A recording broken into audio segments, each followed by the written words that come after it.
Hello everyone, welcome to whatifissei and others lost the war with Rizevim Lucifer and went back in time part 1. Before we start, please go support RichTales for writing that awesome fanfic. Now let's begin. This is the translated version I made. There will be some wrong he or she calling here because it's translated, so let me clear this. Issei is a male in this story. Prologue. An apocalyptic present. The plans that the universe has for everything are totally unpredictable. It may be the happiest day in someone's life, so that from one moment to the next, everything you know and love fades before your eyes. That happened to millions on the fateful day when a war of enormous proportions broke out that threatened to bring the apocalypse, along with the revelation that everything supernatural was real. Angels, demons, fallen angels, gods of ancient mythologies, they were exposed to the human eye. Guided by fear, humanity initially attacked those evil beings, thinking they were the enemy, when the real one killed members of both sides, equally coming to the conclusion that fighting those individuals would be a battle. Senselessly, they decided to put aside their differences and focus on a common adversary. Rizevim Lucifer, accompanied by his criminal organization, the Chaos Brigade, had begun a conflict that would leave only destruction and death in its path. The biblical alliance together with the humans fought incessantly against the terrorists and affiliates, reaching a point where the two groups were at their limit, neither managed to gain the advantage. For this reason, everything was decided in a last confrontation, in which the alliance, or what was left of it, emerged triumphant, but the victory left a bitter taste. It is true that they won, but at the cost of the death of thousands of millions, and those who survived knew that it was a matter of time before they would meet the same fate. From there, a harsh reality was reached. It was impossible to reconstruct the world, the rotation of the planet was altered, the earth was acidic, the seas seemed like deserts, and entire species became extinct, along with many other factors. Few survivors, as they had predicted, died due to the terrible condition of the place, except for one who did not suffer the same fate. In a grey and desolate place, you could see the silhouette of a young man walking with the help of a long cane.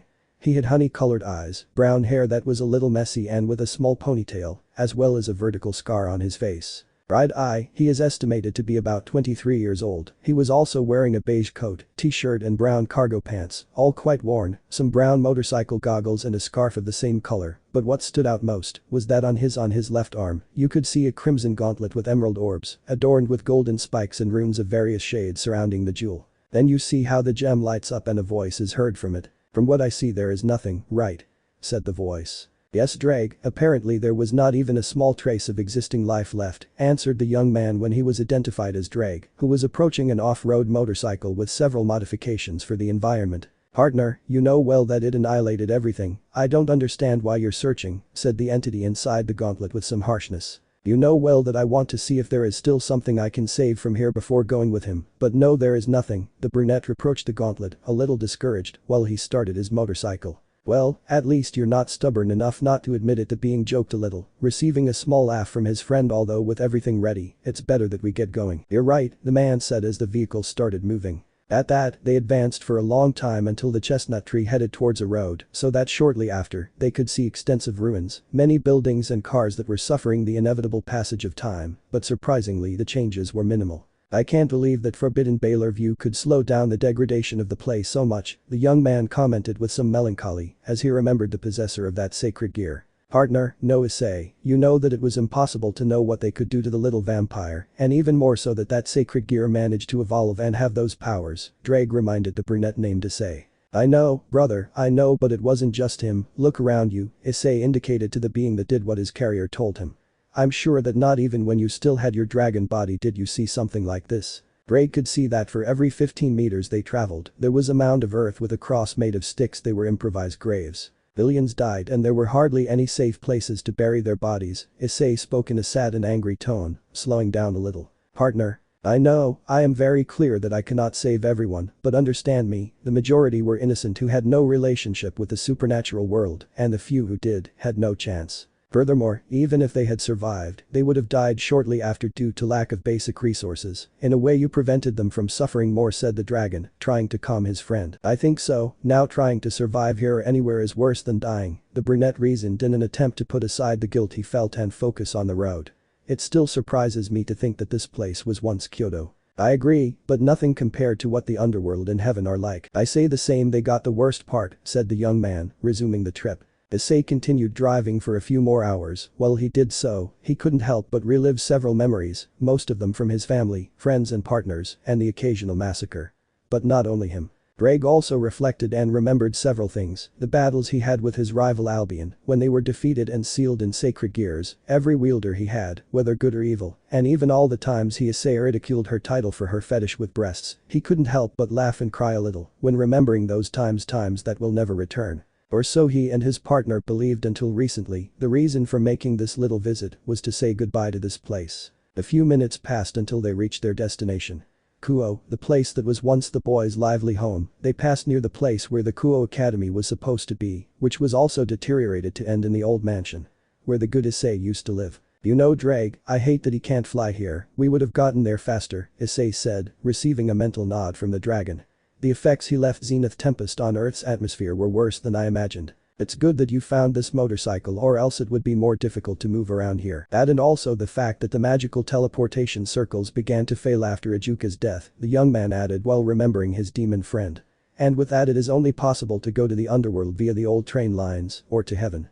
Through the few churches that were saved from the enemy attacks he ended up saying, and then looked closely at his house and let out a long sigh. They are in a better place, at least I think so. Yes, this place brings back a lot of memories for me. I hate that most of them are sad, said the brunette, remembering his loved ones, remaining silent for a while, then letting out another sigh and saying Drake. Tell me. The time has come, are you ready? Always. So let's go with all the motivation in the world. Issei channels draconian magic to open a small tear in space-time to go see an old friend, but not before seeing his home for the last time, and saying I promise I will avoid this tragedy, then enter to the portal, and then it disappears. Outside the limits of the world, there is a place where there is nothing but an infinite and lonely space, but in a specific area, you could see how a small portal opened revealing a young brown man and he says. Even the dimensional gap was affected by those evil dragons, Issei said, remembering the moment he faced those beasts he barely came out of the fight alive. Do you think we'll be able to find him? You are the only being that emits an aura powerful enough to attract his attention, Drake commented to his bearer, although he also had his doubts. Remember that your body is made of his flesh and the magic of office, so who has a unique connection with you? I hope so, or else I don't know what I'll do. The young man began to move around the vast place, thinking about what the reaction of the most powerful being in the universe would be when he saw him in this place. It didn't take long when a loud roar could be heard in the distance, as if it were imposing its mere presence. The chestnut turned in the direction that heard the thunderous sound, beginning to slowly approach until it was face to face with the enormous dragon, who alone I looked at it carefully. Time has really passed, don't you think, Big Red? Issei said, crossing his arms to the renowned dream dragon, who only growled in response. Brother, what did he say? Do I have the face of a translator? After that stupid answer, the boy just put his hand on his forehead tired. This is not the time for jokes Ja, I'm sorry, but I had to do it. He asked what are you doing here? We have come to ask you for help. He only remained silent, giving the child to understand that he should continue. You know as well as I do the consequences that Rizevim and his allies brought. They practically extinct all of humanity, along with the supernatural world, and wreaked havoc on the planet. To the point of making it uninhabitable. The Sekiryuutei knew very well what had happened, since, as it is a being that feeds on the dreams of others, the death of all living beings has affected it enormously, going through a lot of hunger, and its powers have been significantly reduced. So much so that at this point, he is on par with Drake in his prime, and that is saying a lot. He growls again, implying that he doesn't know what the brat in front of him wants to do with all this. Drake communicates this to his partner and he continues. What if I told you that there is a way to avoid everything that has happened so far? That did catch the attention of the great dragon that this boy came here to propose a solution to this whole mess took him out of the picture for a second. He knows firsthand that he is not the smartest, but from the serious tone and decided what he is using, you may notice that he has an idea in mind. For this, I need your support. Great Red remained silent again and just looked attentively at the boy waiting for him to tell him his proposal. I know very well that you are an omnipotent entity, you can travel anywhere in the blink of an eye, you protect this place from undesirables, and your power is almost incomparable to that of others, commented Issei, flattering the enormous dragon, and taking out a small artifact from his pocket, and after an invention that my good friend Azazel made. We have managed to deduce that with part of your magic imbued in this thing, I will be able to travel to the past and warn of what happened here. The enormous dragon roared with some doubt, to which Drake pointed out to the brunette that he was reluctant to the plan, and that if he gave in, he would allocate the little magic that kept him alive to that thing. The Sekiryuutei understood that and continued. I understand that you do not have faith in this idea, since it is not so sure that it will work, but as a wise and intelligent being, you know that even if you do not help me you will eventually die, Issei stressed before the furious look of Great Red, who hates to admit that the brat was right.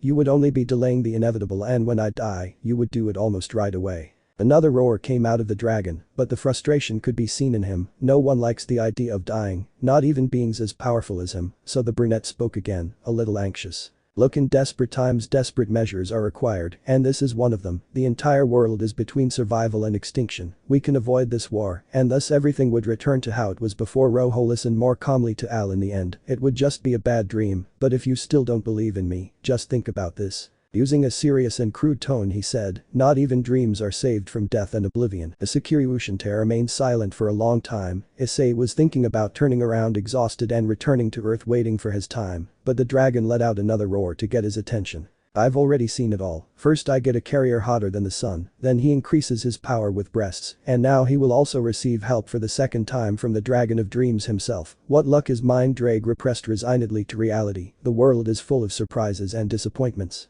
Oh really? The brunette said with a hint of surprise, then cleared his throat and returned to a neutral tone.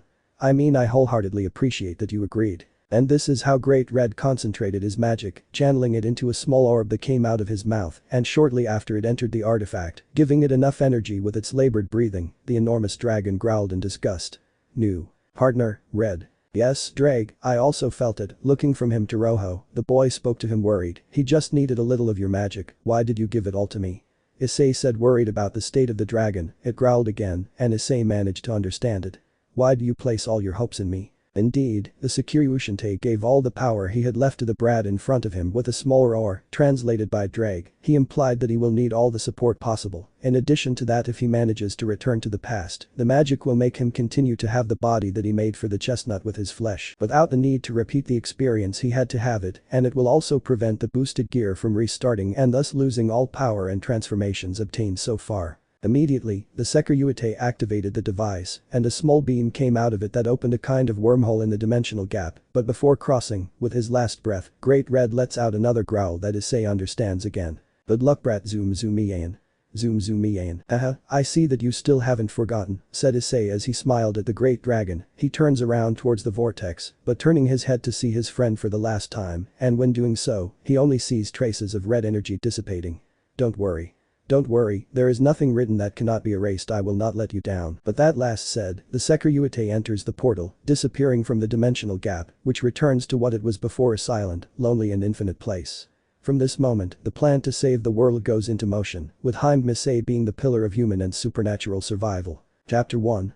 Home Sweet Home. At the moment of crossing the portal, Carmesí is traveling through a kind of endless cylindrical tunnel, in which all the events that occurred after, during and before the war are seen. Both he and the original Sekiryuutei strive to maintain a stable course, since if they make a mistake in a single move, they could end up in a different era. This combined with the heavy environment of the tunnel and the speed at which they travel, it is quite an achievement that they have lasted so long. The brunette still had Azazel's machine in his hand, so in a quick movement, he stored it in a magical space. Damn, I better activate it or this will end badly, the boy thought to himself, and then shouted, now Drake balance breaker. Welsh dragon balance breaker. Brother, how much more is left?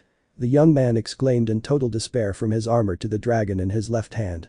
At this rate we will die from the pressure. Hold on partner, just a little more and we will have arrived. Drake informed the brunette of the situation. Even he is feeling the boy's pain. At that, Issei begins to see a flash that seems to mark the end of the tunnel. Most times they say that when you see something like that, never go to the light, but in this case, it is what the Sekiryuutei wants. It is not because have suicidal tendencies. That light, get ready mate, we'll be here any minute. Okay. The glow was increasingly intense, almost covering everything around him, and when the brunette was consumed by the glow, everything turned black. There was no sign of continuing in the tunnel. I lost consciousness after crossing the light. I saw everything black. I was trying to communicate with Drake, but I had no response from him. While I was thinking about that, I heard a very familiar noise. Beep beep, wake up, beep beep, W wake up, I'll kiss you if you don't, beep beep. My old alarm clock. Now that I think about it, even my alarm was perverted. Leaving that aside, I began to slowly open my eyes, then I carved them and I was in my old room, before Serziches had it remodeled with my entire house, my desk, my closet, my posters, everything was just as I remembered. I got up and lifted my mattress, and yes, even my old porn magazines were still there. I stopped my alarm because if I didn't I would wake up half the neighborhood. I went to the bathroom to see my face, and ironically, I still look like I did when I was 17. I didn't even have that scar on my eye, good thing, because I wouldn't know that to say if they will ask me about it. I wet my face and went back to my room, but then I hear someone very worried. Partner, respond partner. I could hear my dragon friend's voice in my head. He seemed worried. I answered him mentally, and then he sighed in relief. I lost connection with you for several minutes. Sorry brother, I tried the same thing, but I figured I would talk to you again soon if I waited a bit, I answered while examining my surroundings. I saw the time of my alarm 7:15 a.m. Then I looked at the date on the calendar hanging on my door to see how far we'd come. I was surprised when I saw that I was a few weeks before I entered Kuo Academy. I immediately changed and hurried down the stairs to get to the bottom floor, and I saw them. My parents, mom was in the kitchen preparing breakfast, and dad was calmly reading the newspaper on the sofa in the living room while trying not to panic. My father greets me. Good morning son, it is not very usual to see you awake early on vacation, said my dad, somewhat surprised. I don't deny it, I was very lazy before entering the academy. I remember that I was trying to be more productive, and that's why I set my alarm early to take advantage the day. In the end there were no fruits. Did you sleep well? Why yes, I wanted to take advantage of the last days of vacation, I responded very nervously to my father. It seems that they both noticed it and saw me strangely. Forgive me, I just had a bad night. Son, are you feeling okay? You're sweating a lot, my mother said with a worried tone, and I don't blame her. I won't forget the day they told me that the refugee camp my parents were in was annihilated days later. After the war broke out, there were no survivors, so I tried to keep my composure and appear normal, but I couldn't.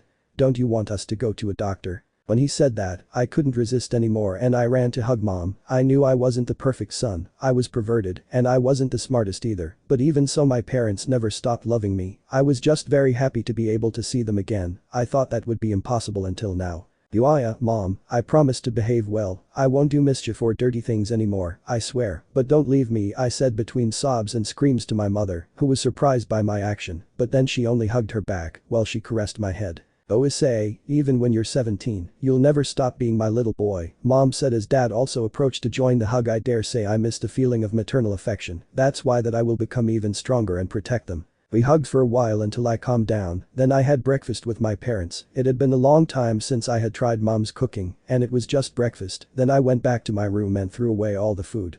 Perverted things he had. Many posters, magazines and photos went into the trash. Why do I do this? It's quite simple. When I started the conflict against the Cows Brigade, I came to the conclusion that I had to take the situation as seriously as possible, and that's why I decided to stop basing my powers on women's breasts and naked bodies. I trained in the free time I had and modified the skills I had created so that they could affect all kinds of enemies and not just women, from humans to even some dragons, and with that I also discovered that a large part of my power came from my willpower. It seems that being persistent has its benefits. Of course if I still pressed a woman's nipples, especially hers, my power would increase even more than it already was. Being a pervert saved my life on more than one occasion, but I only did it as a last resort. Another reason was that for some time I was trying to clear Drake's title because of my obsession with breasts. Being called op-eyed dragon or Sekiryuutei occasionally when I was walking calmly through the streets of the underworld affected me too. When my parents saw me leaving the house with a large bag of trash, they were intrigued, but when they saw one of the old posters that I had dropped on the way from my room to the trash can, their eyes widened. They didn't think I would fulfill what I had said moments ago. After that, my parents cried comically when they saw that I did what I said, and then they hugged me again and told me how proud they were to see that their son was maturing and was no longer a teenager. Feverish. A few hours passed and I told my parents that I was going out for a while and would come back for dinner. I put on some blue and white tennis shoes, dark blue jeans, my red t-shirt and my black jacket. When I went out, I felt the fresh air of the planet again. At the end of the war, the oxygen was quite contaminated and affected by the constant battles. Being a humanoid dragon, I did not have many problems, but the few humans that remained, they had to wear a gas mask connected to an oxygen tube in order to survive. But like everything, this ran out, and those who did not die from hunger, thirst, disease or injuries, did so from lack of oxygen. I pushed those memories away from my mind and returned to reality when suddenly I see a man walking his dog. I don't remember the last time I saw one, maybe 4 or 5 years, if my memory serves me correctly. Memory. I walked for a long time until I got to the center of the city, the ice cream shop, the video game store, the mall, the fast food restaurant, the park. I wanted to go to all those places and relive some memories, even to the source in which Rainer murdered me, or will murder me in the not too distant future. Now that I think about it, better not. Thanks but no thanks, I wouldn't repeat that experience. I continued my journey without a fixed direction, and when I checked where I was standing in front of the Kuo Academy. A lot of memories flooded my head, the times the girls from the Kendo club chased me for spying on them with Mitsuda and Motohama, the school sports festival, the time we cleaned the pool, the biblical faction summit and even the threat of war from the bastard Kakabiel. He would surely be wallowing with satisfaction in the Cocytus, and then becoming depressed when he saw that the fallen were also exterminated along with everything else. I was still wandering in my mind when the dragon inside me mentally calls my attention. "You've been quiet for a while, brother, is everything okay?" I said mentally to Drake, who was without saying anything for a long time. Then I looked around discreetly while he was alert and asked, "Do you feel someone powerful nearby?" "Partly yes, but I was observing in silence since you were going through a fragile moment. I thought I should give you space," my friend responded. Well, I didn't know what to say. I think that spending so much time with me made him more sensitive to some situations, which I respect with my heart. Also because I fell asleep halfway there. Well done, you ruined the emotional moment. Thanks, Drake, I really appreciate it. Leaving that aside, what did you feel? I responded sarcastically to the lazy dragon that lives in me, but then I looked at the old school building and almost immediately I understood. They are here.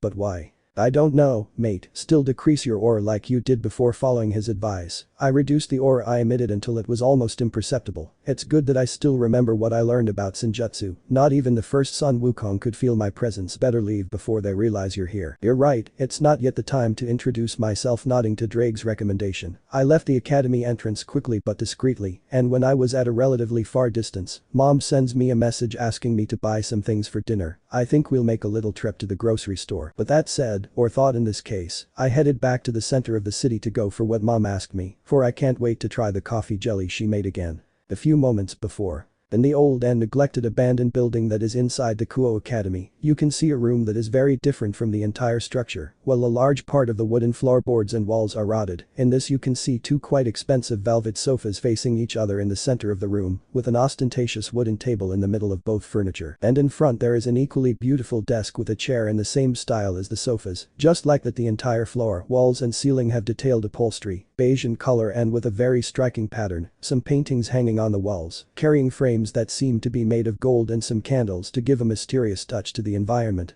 On one of the sofas sits a young blonde man with gray eyes with a face that many would say was carved by the gods themselves, calmly reading a book and at the same time drinking tea, while in the opposite chair is a small girl with snow white hair and honey eyes eating a lollipop with a serious look. In the corner of the room there is a young and beautiful woman with jet black hair tied in a long ponytail, violet eyes and an enviable figure, carrying a silver tray with a teapot and a plate of cookies. Then she puts it on the table. That's the contents of the tray, and she pours some tea into a luxurious looking cup and then stands next to the desk chair, in which a beautiful red-haired woman is sitting. Blue-green eyes and a body of the same caliber, each and every one of them wearing the school uniform respectively. The woman at the desk decides to take some from the cup and then says, "Akeno, classes will start soon, right?"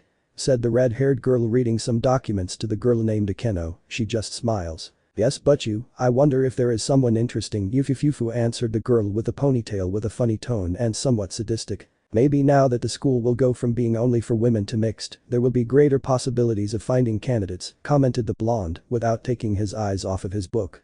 "Plus, I will also be able to be here without raising suspicions." Ara, is Kiba-kun afraid of being the center of attention?" Akeno responded to the boy named Kiba, who blushes from embarrassment. Hit the nail on the head. "As long as there are no perverts, everything is fine," said the white-haired girl in a cold and even somewhat gloomy manner. "How can someone so small be so scary? They are the worst." "Haha, it's just that I have no interest in a partner," repressed a sad Kiba to his partner, "because all pretty boys don't take advantage of their charm. Oh well, the mysteries of life. Besides, I don't think I can tell them who I am.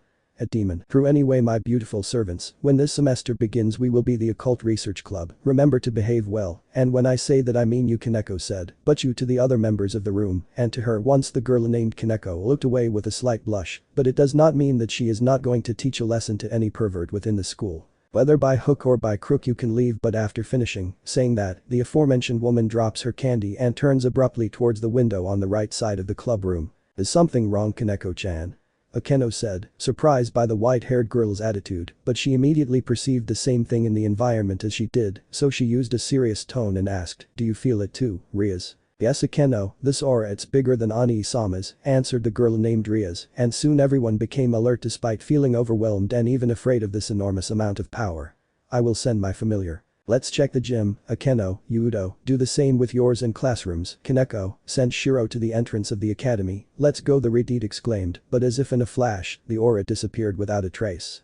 But what? I think whatever it was, it noticed our presence and made sure to cover its tracks, Kiba deduced, quite surprised he doesn't know anyone capable of doing that, and very quickly, unless they didn't use magic related to chakra, it's impossible to hide that quickly anyway. Shall we check the Butchu area? Yes, he could have hidden. Go, my pretty slaves, when you finish, tell me, and depending on what happens you can go to rest. Nodding to Ria's orders, everyone went to do their things. Well, the Ridite is left alone in the room. She sits down for a moment in one of the armchairs, and then he sees the chessboard that is on the center table. He stared intently at the pieces that were there. A bishop, a knight, a rook and 8 pawns. Then she lets out a sigh. I just hope I can figure this out as soon as possible, she thought to herself before returning to her desk and going back to reading more boring documents. She was walking calmly through the streets of Kuo as she got to the grocery store, so she would chat with Drake about anything to kill time. Then I saw the time on my phone, 6:49 p.m. It was getting late and the sun was going down little by little, so I hurried to the store and bought what I needed. That's it. And that's why I hate beets with all my soul. Wow, partner, do you have that much resentment toward that vegetable? Brother, I ate that for 9 days in a row when we went on vacation with my grandmother. Even the water was made of beets.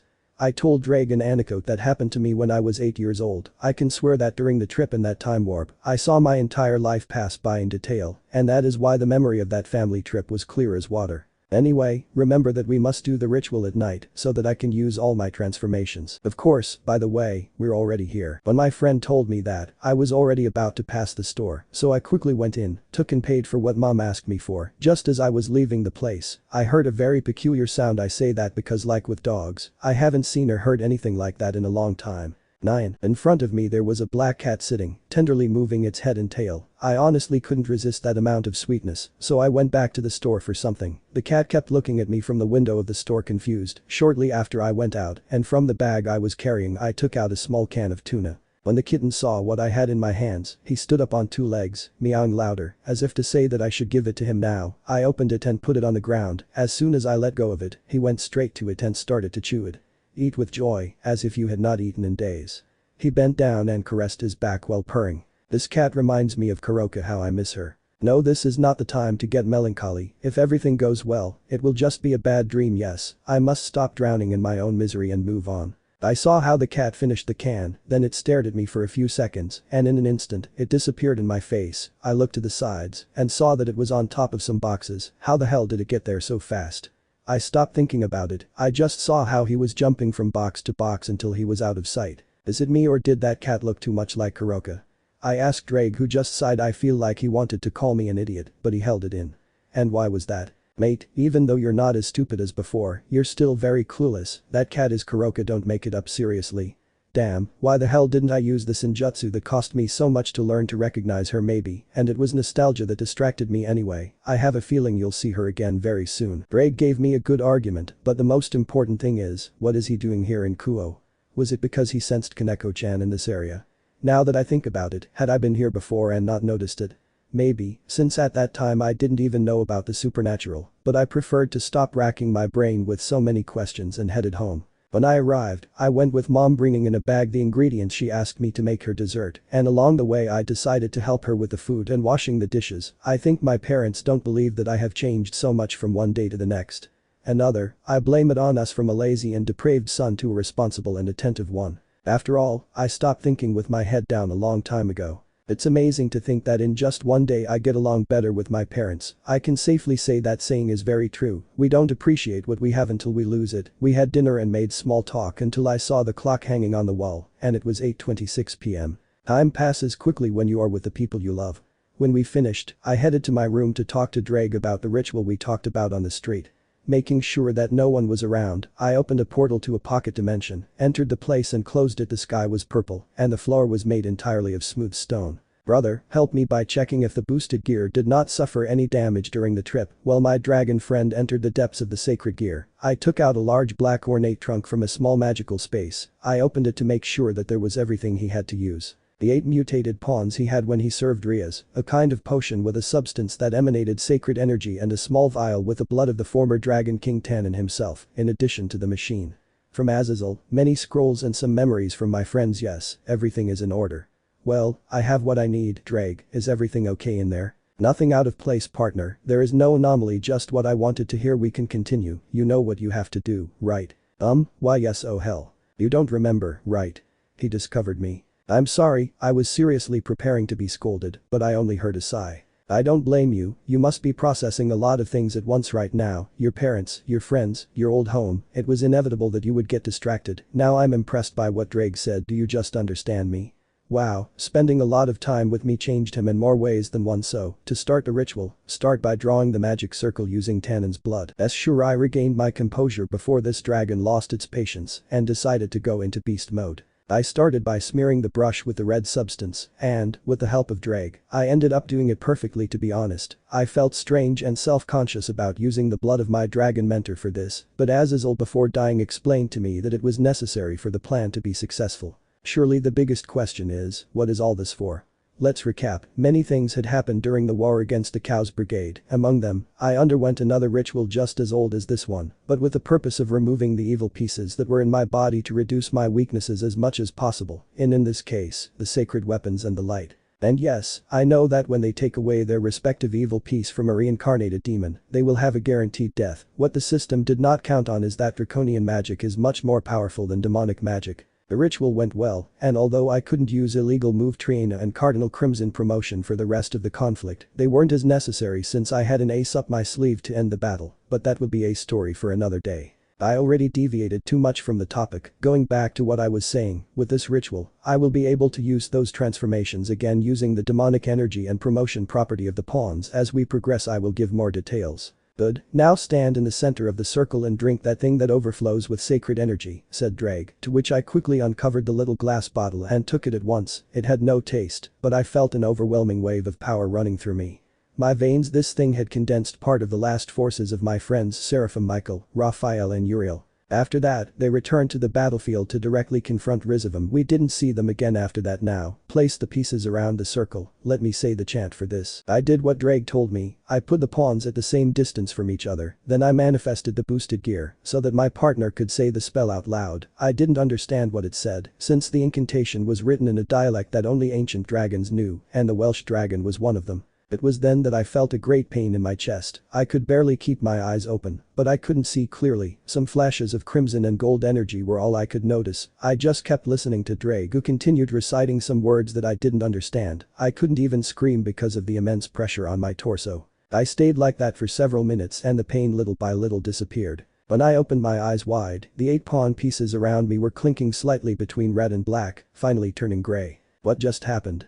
Simple, through the circle I absorbed the demonic energy of the evil pieces, but not the piece itself, since if that happened, I would become a demon, and the reason for this is because of the sacred energy that flows through my body. This had acted as a blocker, letting only the essence of the pawns pass through, but preventing them from entering my body. Plus I will be able to combine sacred and demonic energy when using either form. And as a requirement to be able to do the ritual without so many problems, he had to make the circle with a substance related to the origin of the spell. In this case, since the rite was created by a dragon, one's blood reduced the possibility of side effects, and if this was that of a powerful dragon, then there is no chance of any collateral damage. In fact, this ritual would not have worked so well if the 4 original Mass and the God of the Bible were not dead, because if that were not the case, he would surely have died a few seconds after starting. There is something I don't understand about all this. I discovered that the dragon who created the ritual was alive when those 5 were still alive, or was he very bold or very foolish? To be honest, I don't know, and maybe it will be like this forever. After all, it is very old magic. I was collecting myself from the last thing, breathing heavily while holding my chest. I walked a little to get rid of the dizziness and the ringing in my ear, then I sat down holding my head and looked at the sky for a moment, and then I managed to identify a crack in this.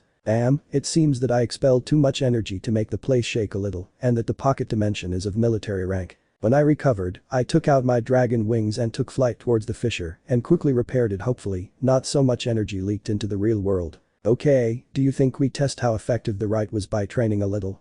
I proposed to Drake, expecting a response from him. I only heard a laugh coming from him. Kuku, whenever you want, partner. I admit that I also started to have attitudes towards dragons. I think Drake felt the emotion inside me. Well, balance breaker, Welsh dragon balance breaker, cardinal crimson promotion. I felt like my armor was wrapped in a crimson sphere. I was like that for a few seconds, until I could see clearly again. I looked at my hands and then turned around, seeing that I still had the wings of divine dividing on my back. I felt the power demonic in my entire body. So much nostalgia. Let's do this again, come on Drake. And so I spent a long time testing and rediscovering the old powers of these transformations, alternating between my true queen and Trina. I'm sure that if I hadn't restrained myself, I would have destroyed the dimension long ago, but boy did I enjoy the moment while hard. When I finished training and adapting back to the old forms of my armor, I left the place and returned to my room very sweaty.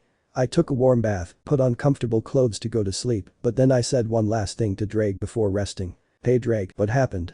I managed to tell from his voice that he was very tired. I don't judge him, we both worked hard today. I'll be brief. Rest partner, so do you brat. But that said, I lay down on my bed with something in mind.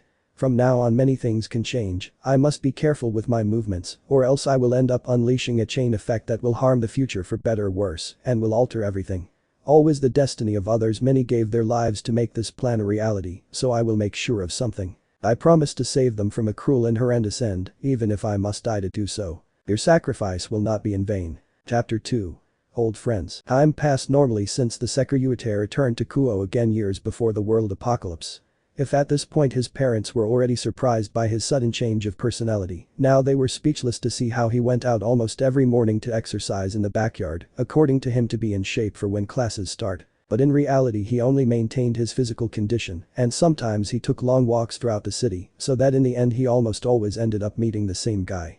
Black cat in the store, as if he expected it, and it is no coincidence. In fact, the brunette was only going there to buy him his can of tuna, along with a bottle of water that he poured into the lid of it in case he was thirsty. Issei thought for a moment about taking her with him and telling him everything, but he preferred to follow the advice of Drake to continue disguising for now, all in due time. Meanwhile, at night he entered the pocket dimension to improve the control he has over his own power and that of the Welsh dragon, both being a duo to be feared by anyone. Although on more than one occasion they cracked the sky and earth of the place due to the large amount of energy they gave off, until now they have been lucky not to have destabilized it too much during their practices. But they did not take into account the fact that part of that force abysmal filter from reaching the real world, something that did not go unnoticed by the supernatural beings in the area, both demons and fallen angels, the latter mentioned being the most terrified every time they felt that aura. It is as if it were transmitting a great hatred for things they have done or will do. Returning to the main topic, it was around noon, and there was only one day left until the holidays ended and the new school year began.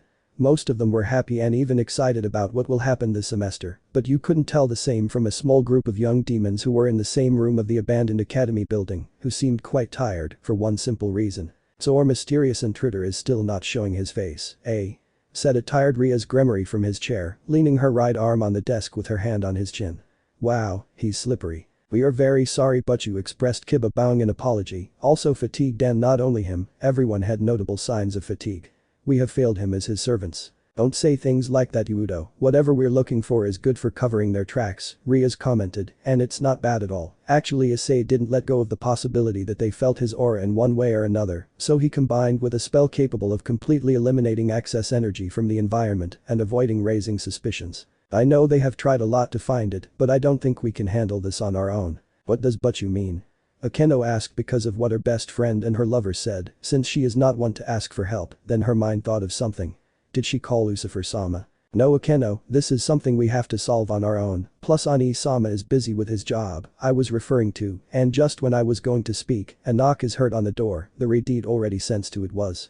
Forward. The doors open, revealing two women. The first has short black hair, wears glasses and has a neutral expression on her face. On the other hand, the second has hair of the same color as the previously mentioned one, but with the difference that this it reaches her waist. She also wears glasses and with the same emotionless grimace, both wearing the same uniform as the others. Everyone immediately recognized them, which is why Rias decides to speak. It's a pleasure to see you again, Sona. Same thing, Tsubaki, said the girl with crimson hair, standing up and approaching the girl named Sona and then bowing her head slightly. I'm sorry for having made you come the day before classes, but I'll need all the help.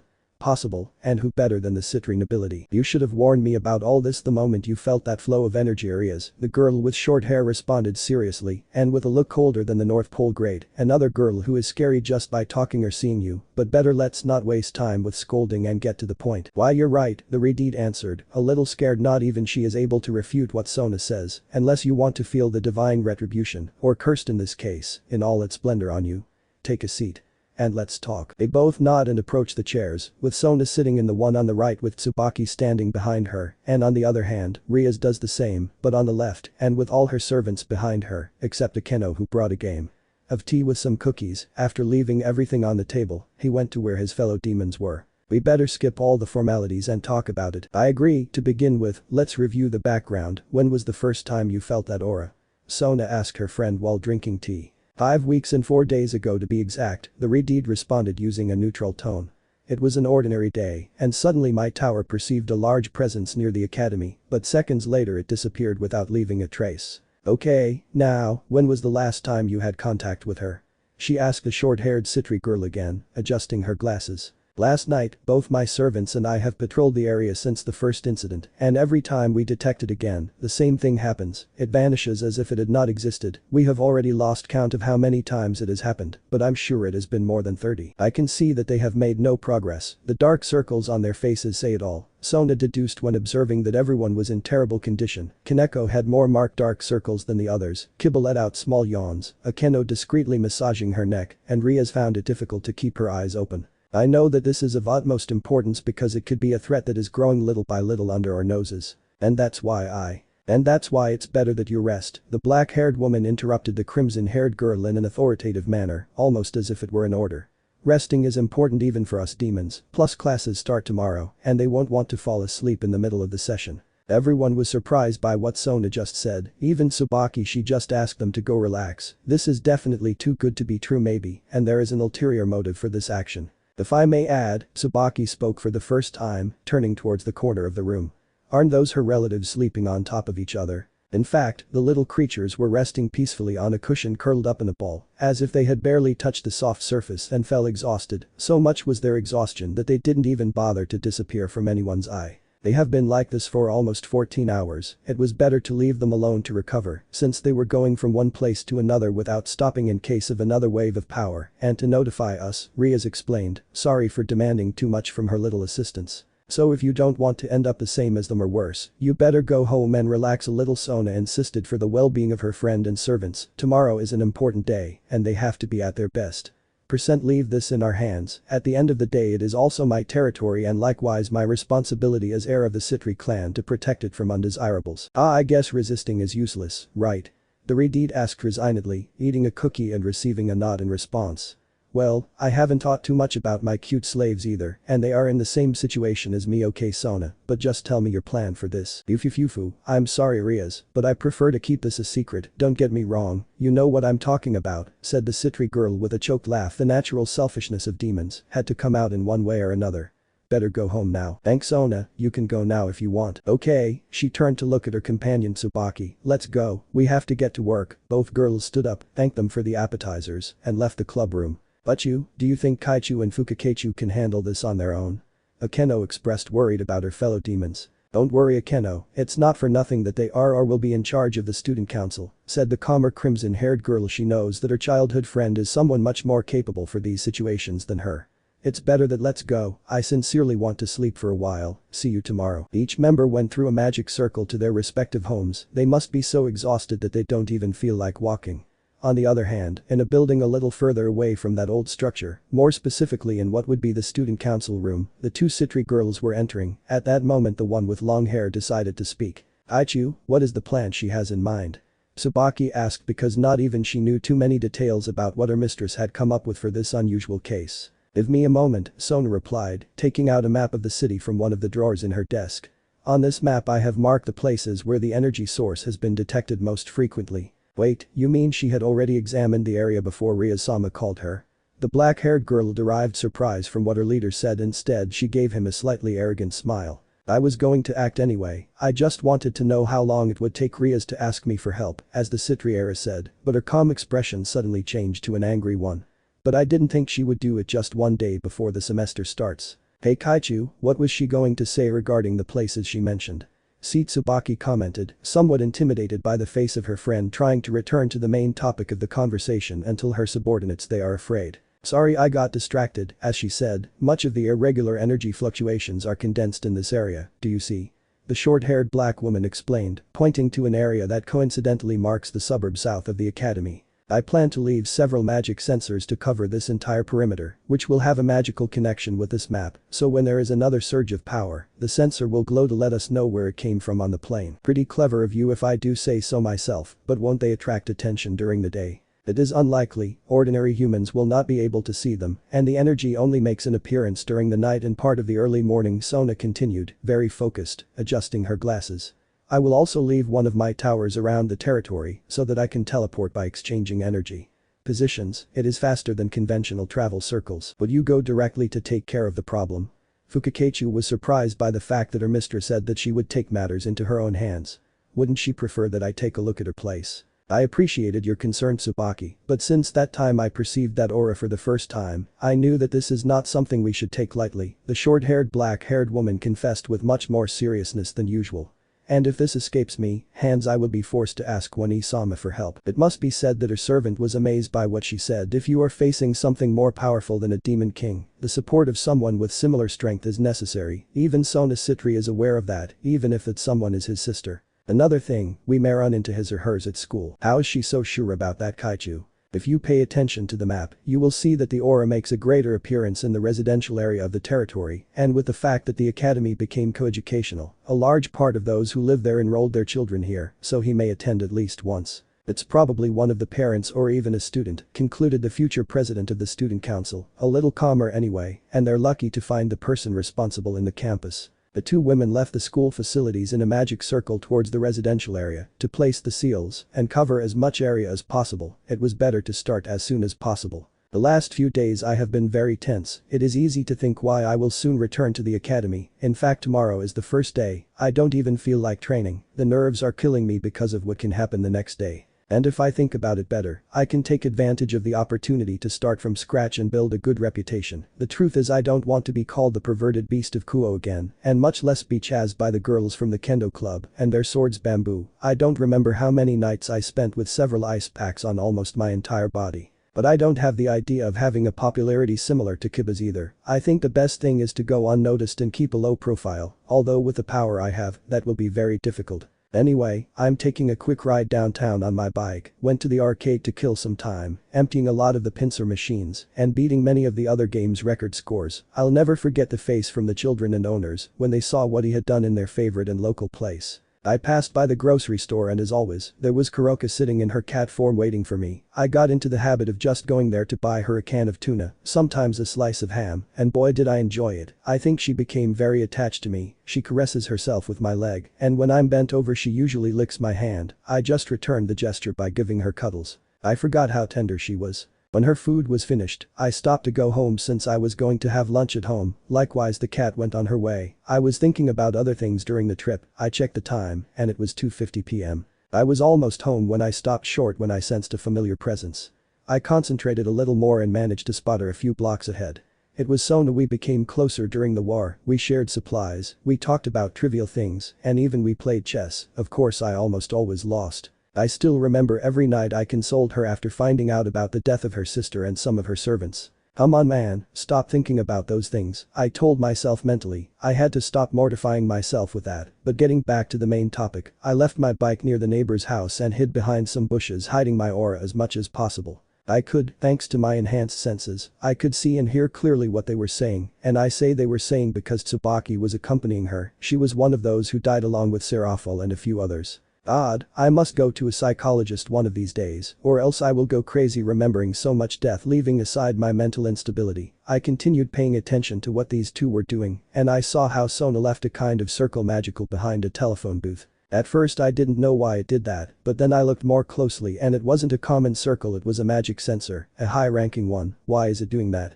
According to me, I had never seen her on vacation. Something must have caught her attention, since there are not many powerful beings around here, and in this era, oh damn, I think we did alert them in the end, haha. I guess going unnoticed will be much more complicated from now on, Drake said with a sigh. I think the same brother anyway, shall we follow them? Good idea, so we will know where they will put more of those. I don't think they are only going to put one, I mentally answered, moving cautiously to know how much area they are going to cover with those sensors. And for almost the entire afternoon, I discreetly followed them while they placed more of those circles in strategic points. Then I left one of their evil pieces, more specifically the rook piece, hidden in the deepest part of an alley. You can tell who doesn't want to take risks. The exchange between king and rook is faster than ordinary teleportation magic circles. When they finally finished, each one took different paths. I have to assume they are going home with everything I just saw. I came to the conclusion that I will not be able to continue using the pocket dimension to train, much less here. I have already attracted a lot of attention, and I prefer not to risk it. I looked at the time and it was almost 5:30 p.m. Damn, I better get home now or else mom is going to kill me, according to her, to get me ready for tomorrow. I never thought I would miss going to the academy. I took flight with my dragon wings because Sona went to the furthest part of the city to leave the last sensor. Was I so reckless that my energy reached here? He asked me now what place I can use as a training area. I thought out loud while flying. I was lucky that there was not much light and I put a spell to camouflage myself from the sight of other people. The sky is not for obvious reasons, just like the underworld. What if I go to Old Tenon's territory? Unless you want to destroy it completely, I recommend that you don't do it, Drake answered. Surprising me, he was right. If I went there I would leave all the dragons homeless. How about the dimensional gap? Hey, are you feeling okay? Slow down a little because of what this dragon just said. He had a good idea. Since when did you stop using your powers to think? Ha ha ha, what a good joke, Drake replied with a fake laugh. You owed it to me, you super developed lizard. I say this because you wouldn't even shake that place with all your power, much less draw attention. You don't think we'll find Big Red, Yulong, or any powerful being there? I don't think so. One doesn't like to get involved in issues that don't concern them, and the other prefers to spend time eating in various parts of the world with that minky. As for other entities, they are most likely asleep, deactivated or sealed again. I am left speechless. He even gave me good reasons. It has undoubtedly changed a lot. It's true. Very well, we will go to the breach to train, but it will be in a few days. I want to start this first week at school well. I finished speaking when I went down to ground level. I put away my wings and removed the spell that I had. I went to get my bicycle from the neighbor's land and entered the house. Luckily my mother didn't scold me and we had dinner quietly. Hours passed and I watched television in my bedroom. A program was playing that managed to catch Drake's attention, and I left the channel there. I closed my eyes for a moment and opened them again to see myself inside the boosted gear. Then I look at some chairs in the middle of the blank space. I miss my senpais. Some advice from them would be useful, but I remember what they did to save me from Samuel's poison, and I forget, they thought it would change the sad cycle of death and power of the Sekiryuutei. That's why I will keep that hope alive until the end. I closed my eyes again and went back to my room. Drake was still watching that documentary about dragons and other mythological beings that were on television. When it was over, I took a long bubble bath and got ready for bed. 10:15 p.m. It's not as late as I imagined. I hope I don't screw up on the first day. Beep beep, if you don't get up, I'm going to kill you. Beep beep, I'm going to destroy you if you don't wake up. Beep beep. It was a new day and I didn't feel like getting up. Why did I buy this alarm clock? Anyway, I rubbed my eyes and stared at the ceiling for a few seconds until. Issei, are you awake yet?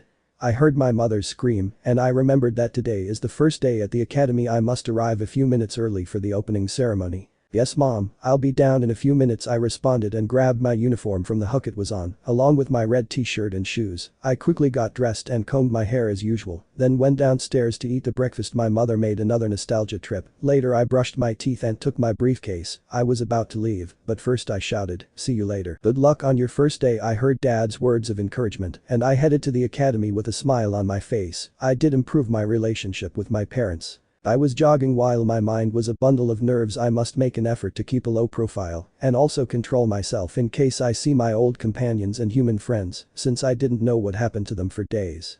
After the outbreak of the conflict, I also reduced my aura to avoid raising suspicions among the supernatural beings at school. As I continue on my way, I must keep in mind some things that my parents told me days ago.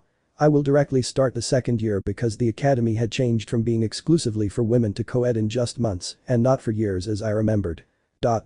Until Drake reminded me that this was a possible consequence of time travel. Some small irregularity could be generated at random, and this was one, and Kuroka's presence in Kuo may be the same, but it will not go to the extremes that someone I knew who was originally a man is now a woman. I kept telling myself to stay calm, and I managed to get courage, but part of that motivation went out the window when I saw that I was at the school entrance. I saw several people enter, most of them girls, and decided to join them on their way to the auditorium for the main event. Still nervous. When I finally entered, we sat in the chairs there were, in my case it was in the middle, and I began to hear several murmurs from almost all the girls regarding the boys' advantages of having super developed senses. I was able to distinguish that many were talking about a very attractive blonde who was in second year. Hyōdō was the center of attention from the beginning, but then I heard something that shocked me. A few seats ahead, another group of women said that I was quite handsome. I turned to them, and when I smiled at them, they looked away slightly blushing after that. I can't believe it. I mean, I could have had a bit of a pretty boy reputation if it weren't for my perversion. Surely school would have been more fun. Maybe my physique had something to do with it. It doesn't matter if my muscles show through my uniform jacket. I looked around to see if I could find a familiar face, then I saw the two friends I made here, Mitsuda and Motohoma. They were both much further to the left. Then I noticed how they had lewd faces directed at the girls in front of them, murmuring unholy things and making very suggestive movements with their hands, and almost immediately they received cold looks combined with disgust from them. While others spread the rumor of the future most famous perverted duo in the school. They condemned their school life in just a few minutes. I thought about talking to them after the ceremony, but I remembered that if I did, they would call me depraved too. Even if I proved that I wasn't one, I feel like I'm better off this way. As I already said, I don't feel like being called out again. The perverted beast of Kuo. I continued exploring the area carefully and discovered Kiba about 10 chairs on my right side, surrounded by girls who saw him with a sparkle in their eyes. I can say with certainty that he was my best friend and also comrade in arms. Yes, I also love those two horny men, but I got along better with him, and we could talk about whatever we wanted. In the end we were demons of the same nobility, along with Gasper. That transvestite hikikomori vampire is surely still locked up in that room. Returning to the present, my gaze and Kiba's met. I waved at him, and he did the same with a smile. I think I'll be able to make a friend after all. I was about to continue looking for other friendly faces when suddenly I heard the sound of a microphone in the back of the auditorium. Everyone remained silent, looking attentively ahead. It was the director giving the typical welcome and motivation speech. A few minutes passed until then someone else started to speak. It was Sona, or Sona Shitori for now, who was introducing herself as the president of the student council. Several of the boys looked at her with admiration, and I think even with love the cold and calculating character of Kaichu attracted more than one. It made me laugh to see Saji several seats in front of me with the same silly face, a good friend who I won't remember much about. I don't want to get depressed so early. He gave another sermon on responsibility and punctuality in which I almost fell asleep. If it weren't for the noise of several people getting up I would have been fried. I stood up and went straight to my classroom like the rest of the students. When I entered, I was already reaching the seat I always used, the one with the window at the back. I sat down and then I started to see the morning sky. Then Drake told me speaks. Hey partner, don't be like that, I assure you everything will be fine. He knows I was still trying to relax. It's true, my mind is in chaos right now, and it's only been an hour. Just keep a cool head. Thank you very much for the moral support, brother. I mentally thanked my friend for helping me concentrate. I'm certainly glad to have a motivating voice in my mind. Then the teacher arrived. He asked each of us to introduce ourselves to the others. Each one did the same. Then Mitsuda and Motohoma introduced themselves, who did not stop talking about breasts and other lewd things since before the teacher arrived. The majority saw them with distrust and some with contempt, except me and another girl, which was Sekiryuutei. We both looked at them while laughing. Poor things, what awaits them, especially for the girls of the kendo club. Then, it was my turn and it wasn't as difficult as I imagined, but when I sat down, I noticed some girls looking at me, even Kiryu. Then the teacher started talking, and I remembered that it was language class. Let's skip at these hours of torture, and let's continue. It was break and I was about to go out to eat the lunch that mom made me before I left. I was walking calmly through the hallways when I saw a girl with white hair. It's Kaneko-chan. She was trying to reach for a button on the vending machine that was a little high for her. I just walked over and touched the button instead. I thought you needed help, I told him calmly. I followed Drake's advice to be calm and get rid of bad memories. Instead he just looked at me with the typical lifeless look of me anyway. See you later. Thank you senpai was all I heard of Kaneko-chan turning around and walking away with the can of juice from the machine in his hands. I just smiled. I'm glad our relationship didn't start off on the wrong foot. Partner, look around you. Drake spoke in my mind. Well, what's happening or what? Hey? Was all I could say when I saw how all the girls who saw the scene were staring at me. Some were murmuring things that I managed to understand. Apparently Kaneko-chan had never spoken to, much less thanked, anyone in the entire academy. I was just nice. I retreated from the uncomfortable scene to the patio in front of the central building. I looked for a tree a little away from the basketball court and I got ready to eat. I love the bentos my mom makes. Before I didn't appreciate what she did for me. It's my chance to make the most of it. While I continued eating, I continued looking at my surroundings. Some were already trying to flirt with the other girls, others were in small groups talking about unimportant things. Then I saw Kiba in the distance, accompanied by several girls with the same dreamy eyes. He only returned one radiant smile. According to one of them, how lucky pretty boys are. A little further to her left, Kaneko-chan was calmly drinking her can of juice. Even when she's not doing anything out of this world, she still looks cute. Then I heard a set of female screams from the other end of the campus. I recognized that sound instantly. They were that pair of feverish people being chased by an angry mob of girls with some broomsticks. Others even brought bamboo swords from the kendo club. They will surely end up with more than one bruise, and that they barely. It's 10 a.m. When the recess ended, I was going to my classroom when I heard some small excited screams in the hallway. I think I know what they mean. A little in the distance I managed to distinguish two silhouettes. Very familiar to me if you ask me. They were the two one-isamas of the academy, Arias Gremory and Akeno Himejima. The nerves returned. Luckily no one noticed. I just continued walking, telling myself over and over again not to panic. Then my gaze met Ria's. I just smiled as I continued on my way and suffering inside. I posed again. I looked forward and walked next to her, but I felt that she still saw me, and she even slowed down a little. Luckily, Akeno caught her attention again and looked forward again. Although the previously mentioned girl saw me a few seconds before. To continue talking to Ria's. And I know this from the lazy drake who told me over and over again to annoy me anyway. I arrived at my destination just like the teacher on duty. The classes continued their course without anything else to add, until that it was time to go. There are still a few months until Asia arrives in Kuo and starts the altercation with the fallen renegades. For now I can be calm now that I think about it. I think the day turned out better than I thought. I may have a little popularity for a while, until the topic of boys is over in a school that was previously only for women. With nothing else to do, I went home a little more in harmony. On the other hand, in the Occult Research Club CIO room, all the members were doing their things until the topic of the new students came up. And what do you think of this first day? Riaz asked the rest, expecting an answer. Anyone interesting? I felt like some were looking at me with hatred, Kiba commented, smiling forcedly, cleaning the shelves, but at that moment someone came to mind. Only one greeted me cordially. I was trying to get a can of juice, but I couldn't reach the button on the machine. Kaneko continued with a bag full of gummy bears. Then a kind senpai pressed that button for me, the white-haired girl ended up saying, and then her voice became colder than usual. But I did see two perverts. Ara, Kaneko-chan already has two boys in her sights. Yufufufufu, said Akeno, trying to annoy her cowhide, which worked. And you, didn't anyone catch his attention? That boy, the brunette in the red shirt, I feel like he's different, Riaz responded to his best friend, and both Kiba and Kaneko looked at his housewife in surprise. Is something wrong? He is the same one who greeted me at the ceremony, and also the vending machine senpai. Did everyone come across it? The black-haired girl asked, receiving a nod from his classmates. Butchu and he exchanged glances in the hallway. I saw him for a moment as he left. Didn't you feel anything strange coming from him? At the Redeed's question, everyone shook their heads. Maybe it's just my imagination. I'll ask Sona about him later. Ahem, changing the subject. We received a notice from the Archduke of a renegade demon west of Kuo. Let's go, my pretty ones. Servants. Yeah, each one stopped what they were doing to go to the place that Riaz mentioned. They were disappearing in a magical circle, but with a common thought. Who is that chestnut? Chapter 3. Temporary peace. It's been a few weeks since I started going to Kuo Academy again. It seems that my predictions were right. Now Mitsuda and Motohoma have become the #1 enemies of all the women in the school. Their bad reputation increased when the kendo club meetings began, since they spend their time spying on them when they change in the locker rooms, getting into the lockers before they arrive, or through the hole in the wall that faces the main patio. I always see them running away from them when I have lunch during recess, or even when it's dismissal time. If things were different, I would be running away with them. I also started a friendship with Kiryu. She may be a pervert, but she's not a bad person, although one time, she took the opportunity to use her ability to know how much any boy's manhood measures on me. I'm afraid that she would be so precise. I still don't understand how he does that, like Motohoma, who does the same, but with the girls' measurements. Could it be that their lascivious spirits are reflected in their glasses in their maximum splendor?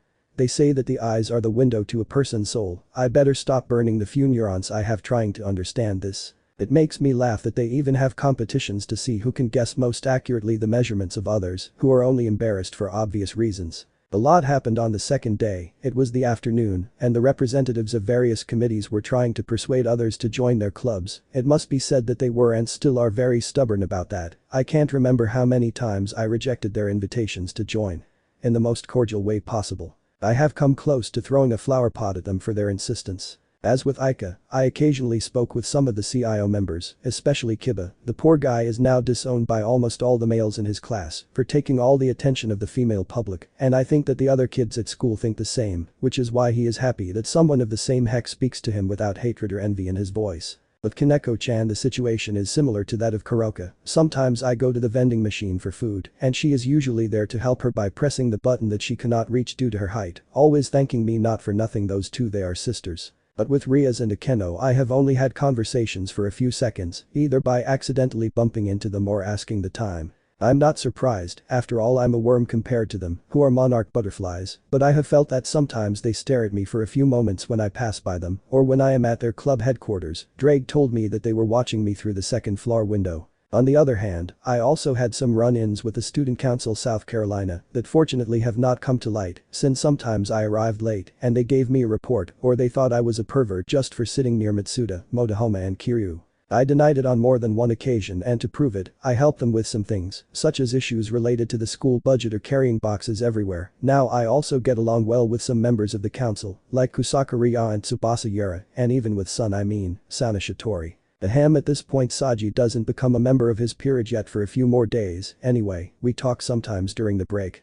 But then I see him cry tears of blood every time I am with him, and a girl greets me. I will explain why this is later. I think part of my plan to avoid standing out did not go as expected, since along with the council's suspicions, I also have the second best GPA in the entire school, with Kaichu being the only one above me, and it is for that reason that they asked me for help with the school budget issue. Don't blame me, I'm literally learning, or remembering in this case, what I already know. I remember saying that the fever for new kids would soon go away, and it did with most of them, but why didn't the same happen with me?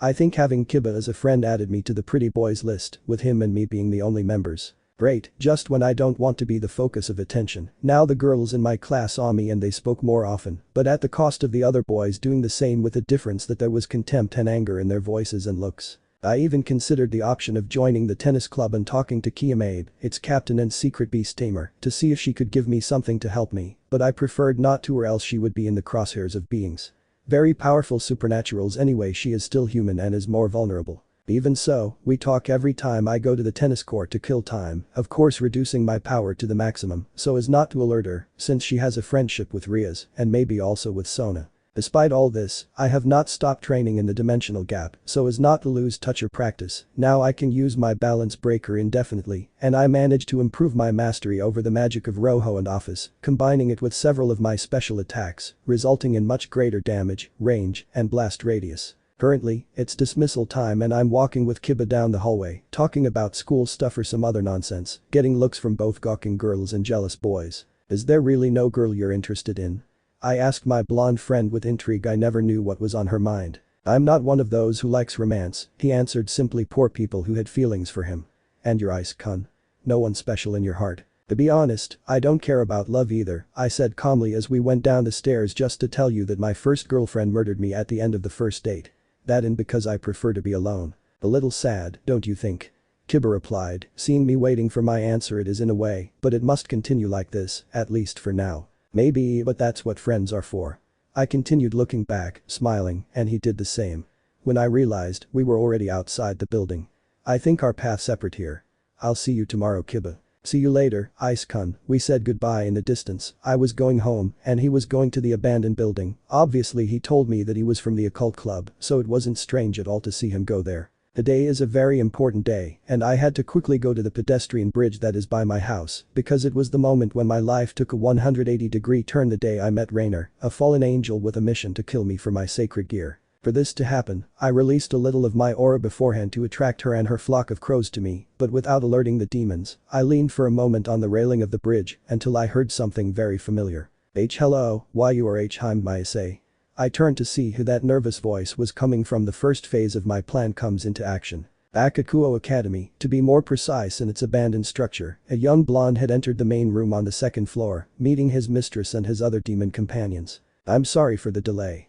But you, Kiba apologized, bowing slightly to the girl sitting in the desk chair while he was reviewing some papers. He was chatting with Ice-kun. You get along very well with him, right Hyōdō? The Redeed asked his servant, who nodded. Those two are very friends. Then he looked at the white-haired girl. And I think you're not the only one. "Ai senpai is someone very kind," was all Kaneko said with a tiny smile, eating a sandwich. That small expression is very unusual for her. "We haven't talked much, but he seems to be a good boy." Akeno joined the conversation and then put her fingers to her lips. "It would be fun to try to corrupt him, Yufufufu. The same thing happens to me as you, but I feel something strange every time I see him," Rias commented, not knowing the double meaning of the sentence, earning a look of disbelief from everyone. She had never said something like that about a man. "What? Did but you fall in love at first sight?" The black-haired girl said mockingly to her friend. Did the great Rias Gremory finally fall to a boy? Akeno, the crimson-haired girl, shouted, embarrassed because she barely realized what she just said, and quickly regained her composure. Ahem, what I mean is that he has an air of mystery that he hides with that attitude. "I don't think so. I have already tried to perceive if he has a sacred gear, but nothing." Kiba shared the opinion of him. Every time he spoke with the young man he never felt anything out of the ordinary with his aura. "Maybe, and they are just my ideas." Rias preferred to leave the topic there and concentrate on the documents in front of her. "Go make your contracts, my precious slaves." "Of course, but you," they all said in unison, but at that moment, Kaneko's cat familiar appears and lands on her master's man, then says something in her ear that took her by surprise. "But you, Shiro informs me that he saw Ai senpai talking to a fallen angel," the little girl said suddenly, and everyone stood still at the news. What did the brunette do for a supernatural being to approach him when he is alone? An ordinary human. That and many other questions invaded the mind of each member of the club. "Make me continue to monitor Hyōdō. Inform me of any suspicion immediately." The Redeed ordered. "He will not let innocent people die in his territory, much less if that innocent person is a friend of his servants. I will tell Sona about this, she may interest." The kitten went in a small magic circle to fulfill his task. Everyone also went to do their respective duties as students and demons, while Ria spoke with the Citrières through a hologram. It should be noted that she was also shocked to learn that her unofficial academic rival was in the crosshairs of the fallen. She said that she will help if the situation becomes complicated, and taking advantage of the fact that they are already exchanging news, she informed her friend that the perceived aura makes for 2 months he has not shown up again. He does not know if this is a good or bad thing, since he could have easily gone somewhere else or realized that he was being watched if only they knew. Hyōdō has become a topic of interest among local supernatural beings overnight. "I think everything turned out better than I imagined. It may save me a lot of things. I was walking to the store downtown to buy a carton of eggs. Mom asked me to bring one back home. It's been 3 days since I last saw Kuroka waiting for me for food. She may have already joined the volleys team, and that's why it's no longer there." I'm deviating from the main topic for the millionth time. "My talk with Rainer, her Ikma, no matter what her name, it went exactly the same as the first time. She introduces herself feigning pity, I do the same, then she tells me her name, I do the same, she reveals that she fell in love with me. Every time she saw me cross the bridge, I feigned surprise, but I politely rejected her. I noticed her face of false sadness, and then she proposed to have a date on Friday afternoon, and finally I accepted her invitation. If I say all this quickly and lightly, it's for a good reason. I always tried hard to believe the trainer wasn't completely bad, that she still had time to change. That's why I used my ability to listen to people's hearts. And I asked her what plans she has for me. Yes, I no longer have to talk to my breasts like I did before, and what I heard sent all my hopes down the drain. Ugh, I must wait another day to kill this pathetic human. I wanted to do it today. It doesn't matter. I'll cross him in the twilight at the end of the date to give a poetic touch to his stupid death. To hell with your orders, Azazel. As if it weren't the first time I do what I want. That was what his heart literally told me, and since he would never lie to the biggest trash in the world, I came to the conclusion that Rainer lost the humanity she had a long time ago, even before being sent by her leader with the task of observing me. I don't even want to know how many she has murdered. I will not mourn her death, since she is responsible for many more. I was thinking about what she would do that day when I saw on the low branch of a tree a small white kitten staring at me. Why is Shiro here?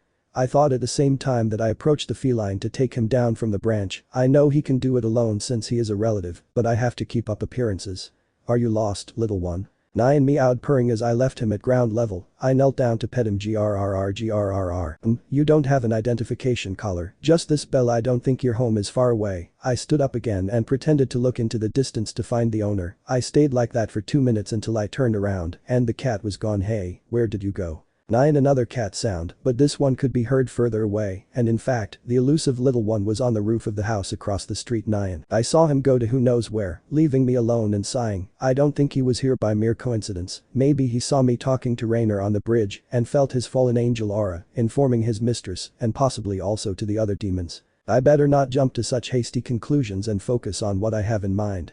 I walked home again, had dinner with my parents and went straight to my room. I must recap everything that has happened. The fundamental part of the development of the Grimoire nobility is the fact that Asia joins them. This was achieved, but with her dead and me devastated by not being able to protect her, then Riaz, my master at that time, reincarnates her as a demon and becomes her second bishop with the excuse of taking advantage of the control she has over her twilight healing, a rare sacred gear with healing powers, and shortly after she is also enrolled in the academy. I have been devising a multi-phase plan to make this happen, but without me as the demon of the Grimoire clan. The first part was to get the attention of the Fallen, plus that of Azazel, so that he would send one of his own to keep an eye on me, and the talk with Raynor is a sign that I was successful. Now follows the appointment that will occur on the first day. I must act at the right moment and deal with her in the park as quickly as possible. By the time school ends on the second day, Donasik will surely look for me and try to kill me, but I will be the one to annihilate him like he might do with Raynor. I may run into Asia on the third day, and maybe I'll have the luxury to introduce myself. In the afternoon of the same day, I will go to the house of that person who died or will die at the hands of the insane exorcist, freed Selzen, saving her, but leaving that bastard alive, even though I don't like him, since he will be important in the future. Asia will then be taken by the other Fallen. If I am lucky to find her in the park, I will talk to her. A few hours will pass until another of Raynor's companions looks for her and takes her to the church for the extraction ritual in the night. I must be there before that happens. Riaz and the others only found out about their operation when I went for her against their orders, so it's up to me to save her. It's very certain that they will come to examine the area, because I will be in charge of leaving the place quite destroyed, but not reduced to rubble. Then I will have Asia run into them, they will feel their power, and bam, new Grimoire clan bishop guaranteed. There are still several details that would take a long time to explain, but with this, the chances of something going wrong are low. I faithfully believe in this for one reason only. He who does not know her history is condemned to repeat it, but in my case, it is in a very literal sense. Just as the brunette predicted yesterday, after school, he was waiting on a corner near the shopping center, wearing a dark blue shirt, jacket and jeans, both gray, and black shoes, and that's when a girl in a red dress and brown hair hands him a small pamphlet and proceeds to go in another direction. This paper had an inscription on it and a strange circle in the center. Issei only has a smile. Do you remember this, Drag? He mentally asked the Welsh dragon. For this boy every day there is at least one nostalgic moment. What started it all? Your wish will come true. I have to admit that demons are good for publicity. Of course, when you were an urgent pervert and you were so weak that you couldn't even hear me, the dragon joked to distress its bear. You know I have fun bothering you. I know, like when you interrupt my dreams at 2 in the morning. The lazy dragon responded in his mind. When the brat sleeps, the lizard is awake with all the attitude in the world. It's fun to get you out of your erotic fantasies. We'll talk later. Look who's here, Drake concluded, and then went to sleep. He's a first-class lazy person. Issei paid attention and put the brochure in his pants pocket. Then he saw Ikma, no matter the name, with the same outfit that the young man remembers wearing, a short black dress, with a light violet jacket and sandals of the same color as the dress. He hates to admit that he will have to kill someone so cute, but he remembers what he has done previously and it gets over him. Ice-kun, it's good to see you, the girl said with supposed happiness. She's good at acting. Ikma-chan, how beautiful you look. The young man returned the greeting in the same way. It would be a long day of falsehood for these two. Gee, thank you, didn't I keep you waiting? Answered the aforementioned, embarrassed and with blushing cheeks. She is taking her role as a shy girl very seriously. Don't worry, I just arrived, Issei commented, smiling calmly. One would never get tired of saying that, even if it's with the girl who killed you in the past. Okay, let's go. Of course, the boy ended up saying and setting off through the crowd with his companion on the left side of him, without realizing that the small pamphlet flew out of his pants. Everything happened just like the first time. They went to clothing stores to try on different clothes, they bought some souvenirs, they ate ice cream from Ikma, and Issei drank a soft drink, the brown one. Despite having confirmed the natural hatred from the girl to the other humans, he continued using his ability to listen to the thoughts of others. He regretted it in an instant after hearing the frequent curses of the fall towards him and the others. This woman does have a large vocabulary. It was getting dark and the couple took a quick walk through the park, which was conveniently empty, until they ended up in front of the local fountain, staying there without saying a word, and swam for a few seconds until the chestnut decided to break the ice. Is something wrong, Ikma-chan? The boy asked, feigning concern and also mentally speaking to the dragon inside him. Get ready, brother. When you say partner, Drake woke up a few minutes ago and was alert. That's when the girl responds. Hey, Ice-kun speaks the fall by standing in front of the young man. What's happening? Would you listen to a wish I have to commemorate this quote? She continued to lean subtly towards him. Tell me, could you die for me? Meanwhile, at the CIO headquarters, the boys were talking about trivial things. Riaz was playing a game of chess against Akeno on the couches in the center. Kaneko was eating a lot of sweets from a small mountain of them next to her, and Kiba was killing time, sharpening a sword on one of the chairs in the back. The Redeed declared checkmate to her jet black-haired friend on a board that had 3 pawns, a rook, a knight and a black king. On the other side, there was only a bishop, 2 pawns and a cornered white king. I won. Akeno said in disbelief until she realized his defeat, then she just smiled. Well playing Butchu. Congratulations Butchu, commented Kaneko with a thumbs up and continued to eat more sugar. Has there been no news regarding Ice-kun? Kiba said with an anxious tone. His concern is understandable. His best friend is interacting with dangerous supernatural beings without him, knowing even the youngest showed concern towards one of the few nice senpais in the school, if they knew who he really was. Isseihyoudou, send my familiar to give him some of our summoning pamphlets in case of emergency. By this point he must have already given it to you, explained the crimson-haired girl, to try to calm down her servants closest to the brunette a little. No. He will let the progress his slaves have made so far to move forward go down the drain. Something that surprises me is that he noticed Shiro when he was watching over him, he even let himself be caressed. He suddenly let go of the black-haired girl when the little cat being returned and reported what Issei did when he saw him. Everyone was surprised, not because of his actions. Very commendable, but because only those with a certain level of strength or magic can see the cat with ease. Do you think he knows about the supernatural world? The blonde asked his companions. Hypothetically they are not far from reality. That or he just exercises and has a slightly higher level of magic than average. Rias tried to remain skeptical, although keeping the possibility that the boy is not as absent-minded as he seems doesn't hurt. Part of his muscles show through. Uniform. Don't tell me, you've been watching him more than usual lately, don't you think? Akeno replied, narrowing her eyes and with a mischievous voice to her friend. According to her, it is very funny to see her sad and acting like a woman her age. And it's not that, I've heard rumors from her C classmates that it happens very often, and especially in the C sports class. The Redeed, quite blushing, defended herself as best she could, taking advantage of the gossip that circulates around the school about the brunette in an attempt to justify himself. But he did see him a little more than normal during breaks. Besides, don't you do something as similar? Akeno. If you of course, and believe me that if I knew him better it would make our relationship deeper. The girl confessed without any shame. She doesn't say that about anyone, since the few times they have started a conversation, she always does it without any hidden intention, even when he secretly sees her breasts. Yes, she knows it, and she thinks it's cute every time he tries not to look at them. What if I invite him to the club one day? Hey, both girls were going to continue with their act until a kind of bat comes out of a small magical circle and lands on the crimson-haired girl's man. Everyone is attentive, waiting for a response from their mistress, since the little being was sent. Let's see Issei's current state. Ria speaks more calmly. They inform me that Hyōdō has already received our brochure and is currently on a date with the fallen angel. Everyone breathed a sigh of relief, knowing that their friend senpai acquaintance is okay, but until they know what happened to him and the fall, they won't be truly calm, although on the brunette side, things are very different. Well, this begins and ends now. Could you die for me? You just condemned your life with those 4 words, with my hair covering my eyes, I just said. Would you repeat it to me? I saw anger and boredom in his eyes. I hope the world has mercy on you, because I don't. I said that if you could die by NGH. He didn't finish his sentence for one simple reason. I had summoned my gauntlet without him realizing it, and I wrapped part of my aura in the area of his knuckles and immediately planted a powerful blow on his stomach, causing him to vomit a lot of blood. Die for you? Thank you, but no, I like to live, I told her seriously while she staggered. I managed to hold her in my arms with her head resting on my shoulder, and I spoke to her again but in her ear.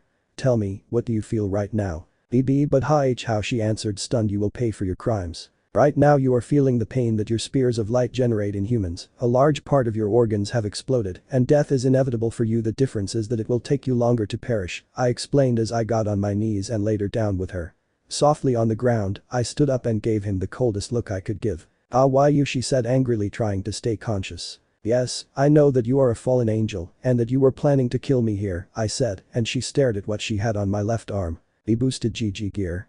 Cough why your she muttered, coughing up a lot of blood in the process. Sekiryuutei of this generation.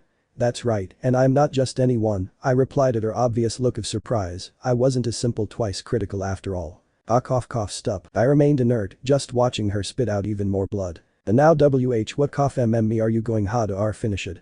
She saw how I was moving a little away from her with a magic circle on my left palm, still with my gauntlet, pointing in her direction, and another much larger one was forming around her. What? Before I answer you, never forget what I am going to tell you, I interrupted her and immediately spoke, but with a voice from beyond the grave.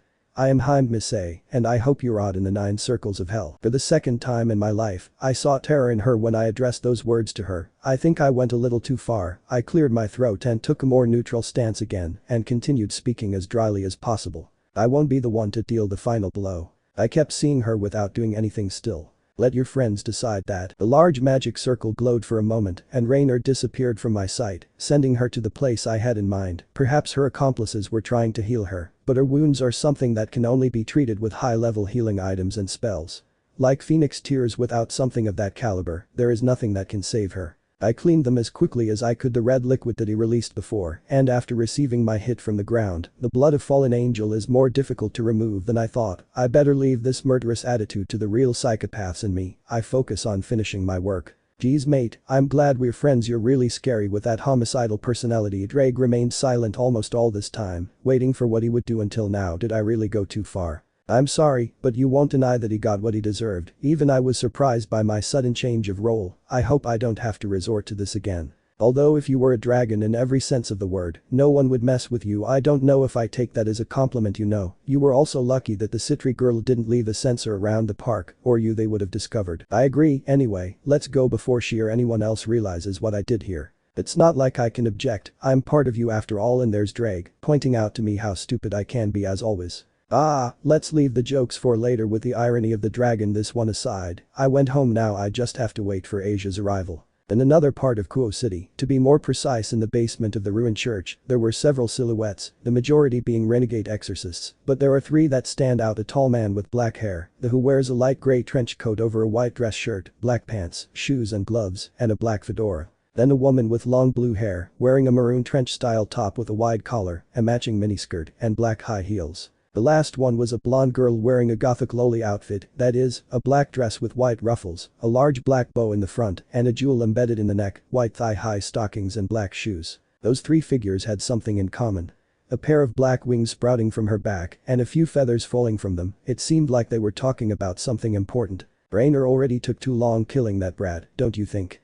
The blue-haired girl said with annoyance. I would have killed him in 2 seconds. Calm down, Calawerner, you know that she makes her victims suffer for her fun, the man commented to the woman named Calawerner with his hands in her pockets, but he knew how to hide her irritation well. What do you think? Little girl. My name is Middled, bastard, and I admit that the girl identified as Middled had already taken her time and was also beginning to show signs of impatience. Onisig-sama, we have urgent news. One of the hooded men came running to where the trio of fallen people were, along with 2 other men carrying a woman on her shoulders with notable injuries. We found Raynor-sama lying in front of the entrance. It goes without saying that the 3 of them were surprised to see the deplorable state of her companion who had fallen from her. They looked at each other, and with that small exchange of glances, they came to an agreement. Leave us alone, ordered the man in the fedora named Donisik. Then the renegades quickly leave. They know that when they use that tone of voice, something bad is about to happen. Can you tell us what the hell happened to you? See guys, the girl was trying to talk, but the pain was much greater by this point. Don't tell me that weakling did this to you. Calawerner joked that it was something or someone else, only to receive silence in response. You couldn't even handle it twice. Critical. How pathetic. The blonde spoke for everyone when she said that they are quick to judge others. No wonder they fell. They must coffee. Listen to me, Raynor gasped, trying to explain his situation, but he felt a sting in his right palm. Donisik created a small spear of light, and with it, he pierced his hand. Silence, the man said with disgust. The girl, still agonizing from her injuries, managed to remain silent, watching as her friends did nothing, just watching the cruel scene with indifference. We have reached a resolution. You had 2 possibilities depending on whatever you said. We could try to heal you or finish the job, and sadly for you, we will have to kill you, the blue-haired woman complimented at the same time that she, along with the other 2 fallen, took out their wings until they were a few meters above her, each one creating spears of light of different colors. If one observes carefully, these blink a little. You will only be a hindrance in the operation. Why yes I went and the one who planned this stuff. The dying woman was finally able to finish a sentence that by pure luck was overheard by her former colleagues. They just laughed, and then the blonde spoke up. Change of plans, we will take care of that nun when she arrives. And I'll make sure to kill the piece of scum that you couldn't eliminate, declared Donisik, smiling maniacally. Surely compassion is the last thing you'll find among beings like these. Say goodbye. The 3 threw their weapons at Raynor. The pink spear pierced her right thigh, the yellow one pierced her left shoulder, and the blue one right in the center of her thorax. A pure scream of immense pain was heard from the girl. Then the spears began to shine more often until boom, a medium-sized explosion was generated at the place where the fall was supposed to be. The smoke that came out of it dissipated until there was only a crater and many black feathers falling gently to the ground. The trio descended and looked at the hole for a few minutes until the man in the raincoat spoke again.